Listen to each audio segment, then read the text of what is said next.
Hello students, welcome to Shivan concepts. నేను మీ శివన్.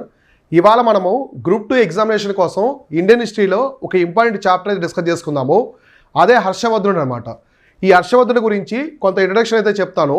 ఇందులో ఖచ్చితంగా 1 లేదా 2 ప్రశ్నలు అయితే అడుగుతారనమాట. సో కాబట్టి ఇవాళ మనం హర్షవర్ధనుడి గురించి అయితే డిస్కస్ చేసుకుందాము. హర్షవర్ధనుడి గురించి అయితే మనము చూద్దాం. మొత్తం ఇంట్రడక్షన్ అంతా కూడా నీట్గా చూద్దాము. ఈ ఇంట్రడక్షన్లోనే చాలా ప్రశ్నలు అయితే అడుగుతారనమాట.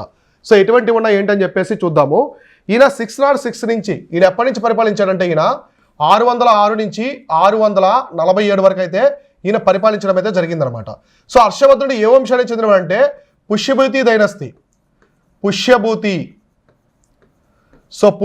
వంశానికి చెందినవాడు అనమాట.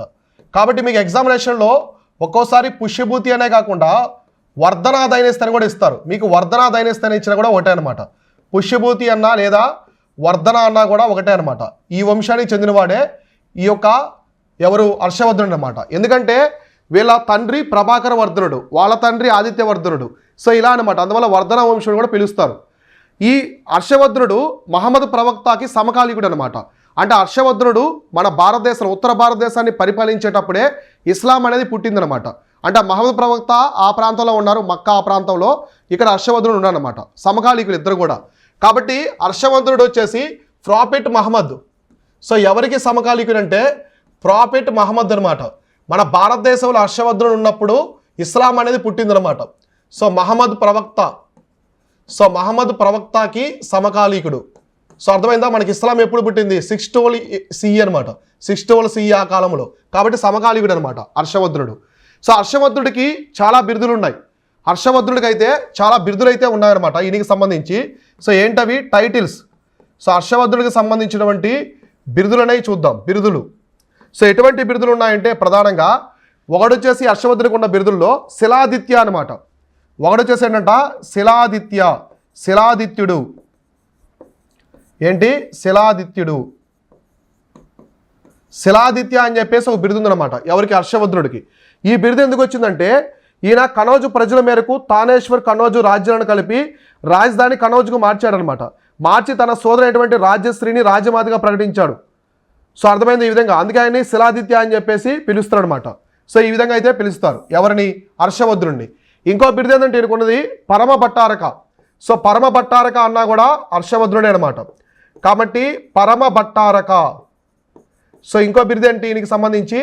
పరమ భట్టారక. ఇది కూడా హర్షవర్ధనుడి యొక్క బిరుదు అనమాట. సో పరమ భట్టారక అనేది కూడా హర్షవర్ధనుడి యొక్క బిరుదు. శిలాదిత్య మరియు పరమ భట్టారక. నెక్స్ట్ ఇంకా మనం చూసుకుంటే ఈయనకి సంబంధించి మరొక బిరుదు వచ్చేసి పరమ మహేశ్వర. సో పరమ మహేశ్వర. ఇంకోటి ఏంటంట? పరమ మహేశ్వర. మొదట ఈయన హిందూ మతంలో ఉంటాడు, తర్వాత బౌద్ధ మతంలో మారిపోయాడు అనమాట. సో పరమ మహేశ్వర. కాబట్టి హర్షవర్ధనుడికి ఇటువంటి బిరుదులు అయితే ఉంటాయన్నమాట. సో ఇటువంటి బిరుదులు అయితే ఉన్నాయి. మరి హర్షవర్ధనుడికి సంబంధించి మనం చూసుకుంటే హర్షవర్ధనుడు సంబంధించి ఆధారాలు ఏమున్నాయి? మనకి ఎటువంటి ఆధారాలు ప్రధానంగా ఈయనకి సంబంధించి మనకు ఉన్నాయంటే సోర్సెస్ అనమాట. హర్షవర్ధనుడికి సంబంధించినటువంటి సోర్సెస్ అంటే హర్షవర్ధనుడు చరిత్రలో ఉన్నాడు అనడానికి ఎటువంటి ఆధారాలు ప్రధానంగా ఉన్నాయి? సో ఖచ్చితంగా మనకి చరిత్రలో ఆధారాలు అయితే ఉంటాయి కదా, ఆ రాజుకు సంబంధించినటువంటి ఆధారాలు అయితే ఉంటాయన్నమాట. ఆధారాలు ఏమున్నాయంటే ఒకటి హర్షచరిత్ర. సో హర్షచరిత్ర అనే గ్రంథం. సో హర్షచరిత్ర అనే గ్రంథాన్ని ఎవరు రాశారంటే బాణాభట్టుడు. సో ఈయన ఆస్థానికమైనటువంటి బాణాభట్ట. సో బాణాభట్టుడు రాసినటువంటి హర్షచరిత్ర. ఈ హర్షచరిత్ర అనేది కాబట్టి హర్షచరిత్ర అనేది ప్రముఖమైనటువంటి సోర్స్ అనమాట. ఇంకా మనకి సియూకి అనే గ్రంథం కూడా. సియూకి అనే గ్రంథం ఎవరు రాస్తారంటే చైనా యాత్రికుడైనటువంటి హుయాన్ సాంగ్. సో చైనా యాత్రికుడైనటువంటి హుయాన్ సాంగ్. ఎందుకంటే ఈయన ఆస్థానాన్ని సందర్శించిన చైనా యాత్రికుడు అనమాట. So Hiuen Tsang. So Hiuen Tsang రాసినటువంటి సియూకి కూడా ప్రధానమైనటువంటి ఆధారం. అలానే హర్షవర్ధనుడు రాసినటువంటి గ్రంథాలు. సో హర్షవర్ధనుడు రాసినటువంటి ప్రియదర్శిక. తర్వాత ఇంకా ఏమున్నాయి? రత్నావళి, నాగానంద. ఇవి ఎవరు రాశారు? హర్షవర్ధనుడే రాశారనమాట. సో హర్షవర్ధనుడు కవి కూడా. సో ఆయన రాసినటువంటి నాగానంద రత్నావళి, ప్రియదర్శిక ఇవన్నీ కూడా హర్షవర్ధనుడు. సో హర్షవర్ధనుడు స్వయంగా రాసినటువంటి టెక్స్ట్ అనమాట. సో అంటే గ్రంథాలు. కాబట్టి ఆయన రాసినటువంటి గ్రంథాలు కూడా మనకున్నాయి చరిత్రలో, అందువల్ల అనమాట. ఇంకా ఏమున్నాయంటే Aihole inscription. So Aihole inscription ఏంటంట? ఐహోల్ ఇన్స్క్రిప్షన్ అంటే ఐహోల్ శాసనం. ఐహోల్ ఎక్కడ ఉంది? కర్ణాటకలో ఉంటుంది. సో మరి ఉత్తర భారతదేశంలో ఉన్న హర్షవర్ధనుడికి కర్ణాటకతో సంబంధం ఏంటంటే, మనకి హర్షవర్ధనుడికి అలానే రెండవ పులకేశికి మధ్య నర్మదా నది వద్ద యుద్ధం జరిగిందనమాట. నర్మదా నది దగ్గర యుద్ధం జరిగింది. ఎందుకంటే నర్మదా నది అనేది బోర్డర్ అనమాట. మనం ఒకసారి మ్యాప్ చూస్తే, ఇండియా మ్యాప్ అనేది చూద్దాం. సో ఇలా ఉంది కదా, ఇక్కడ నర్మదా నది ఉంటుంది. సో నర్మదా నది ఇదంతా కూడా చాళుక్యులకు సంబంధించింది. చాళుక్యుల్లో రెండవ పులకేశి ఉన్నాడు. ఇది హర్షవర్ధనుడికి సంబంధించింది. ఇప్పుడు హర్షవర్ధనుడు సౌత్ వైపుకి రావాలనుకున్నాడు, అంటే రాజ్యాన్ని విస్తరించాలని చెప్పేసి అనుకున్నాడు అనమాట. కాబట్టి ఆయన బోర్డర్ దాటి నర్మదా దగ్గరికి వచ్చినప్పుడు రెండవ పులకేశికి తెలిసింది, ఇలా మన పొలిమేరులో హర్షవర్ధనుడు ఉన్నాడు, రాజ్య విస్తరణ చేయాలనుకుంటున్నాడు. దీంతో రెండవ పులకేశి కూడా హర్షవర్ధనుడు యుద్ధం ప్రకటించి ఈ భీకర యుద్ధంలో, బ్యాటిల్ ఆఫ్ నర్మదా అనమాట, ఈ యుద్ధంలో హర్షవర్ధనుడు అయితే ఓడిపోయాడు, రెండవ పులకేశి గెలిచాడు అనమాట. సో దీంతో హర్షవర్ధనుడి యొక్క కోరిక మిగిలిపోయింది. ఇంకా ఆయన దక్షిణ పదానికి రాలేకపోయాడు. ఇక్కడ గెలిచినటువంటి రెండవ పులకేశి ఐహోల్ ప్రాంతంలో ఒక శాసనం వేశాడు, నేను ఉత్తర భారతదేశ చక్రవర్తి అయినటువంటి హర్షవర్ధనుడిని ఓడించాను అని చెప్పేసి. అదే ఈ యొక్క ఐహోల్ ఇన్స్క్రిప్షన్ అనమాట. కాబట్టి ఇది కూడా చూసుకోండి, ఎగ్జామినేషన్ పరంగా అడుగుతారు ఈ విధంగా అనమాట. అందువల్ల ఇది కూడా ప్రధానమైనటువంటి ఆధారం అనమాట. అలానే ఈయన 3 శాసనాలు వేశాడు, సోనేపట్టు, మధుబను, బన్సీకేరా. సో కొన్ని ఇన్స్క్రిప్షన్స్ అనమాట. సోనేపట్టు శాసనము, మధుబెన్, బన్సీకేరా. సో బన్సీకేరా ఈ శాసనం అన్నమాట. కాబట్టి సోన్పట్ శాసనం, మధుబెన్ శాసనం, అలానే బన్సీకేరా. సో బన్సీకేరా ఇవి 3 హర్షవర్ధనుడు వేసిన శాసనాలు అన్నమాట. ఇవి కూడా ప్రధానమైన ఆధారం, ఆయనకి సంబంధించి ప్రధానమైనటువంటి ఆధారం అనమాట. ఇవి కూడా హర్షవర్ధనుడికి. అయితే హర్షవర్ధనుడే last Hindu emperor in north India. So తర్వాత ఇంక ఎంపరర్స్ ఎవరు లేరనమాట. So last Hindu emperor in north India అంటే ఉత్తర భారతదేశంలో చివరి హిందూ చక్రవర్తి. సో తర్వాత అంత పెద్ద సామ్రాజ్యాన్ని ఎవరు పరిపాలించలేదు. తర్వాత మనకి పాలా వంశస్థులు కానీ, రాష్ట్రకూటులు, గుర్జర ప్రతిహారులు, చాలా రాజ్యాలు వచ్చాయి, కానీ అన్నీ కూడా చిన్నవే అనమాట. ఏవి కూడా ఉత్తర భారతదేశం మొత్తాన్ని పరిపాలించలేదు. సో అర్థమైందా? ఇలా అనమాట. అయితే హర్షవర్ధనుడి యొక్క రాజధాని ఏంటి? సో హర్షవర్ధన్ రాజధాని వచ్చేసి కనౌజ్ అనమాట. సో ఇప్పుడు ఉత్తరప్రదేశ్లో ఉంది కదా కనౌజ్. సో కనౌజ్ అనేది హర్షవర్ధనుడి యొక్క రాజధాని. సో హర్షవర్ధనుడి యొక్క రాజధాని వచ్చేసి కనౌజ్ అనమాట. హర్షవర్ధనుడు చనిపోయిన తర్వాత ఆ కనౌజ్ ప్రాంతం కోసం 3 రాజవంశాలు యుద్ధం చేసుకున్నాయన్నమాట. మనకి వాళ్ళే రాష్ట్రకూటులు, గుర్జర ప్రతిహారులు, అలానే వచ్చేసి పాలా వంశస్థులు. ఎందుకంటే ఎవరైతే కనౌజ్ను గెలుస్తారో వాళ్ళే ఉత్తర భారతదేశంలో ఆధిపత్యం చెలాయిస్తారని చెప్పేసి ఒక అప్పుడు యుద్ధాలు కూడా చేసుకున్నారు. దాన్ని ట్రైపార్టీ స్ట్రగుల్ అంటారు. త్రికూట సంగ్రామం లేదా ఆ త్రిసంగ్రామం అని చెప్పేసి పిలిచేవాళ్ళు. త్రిముఖ పోరాటం అని చెప్పి మధ్యగ చరిత్రలో అలా అనమాట.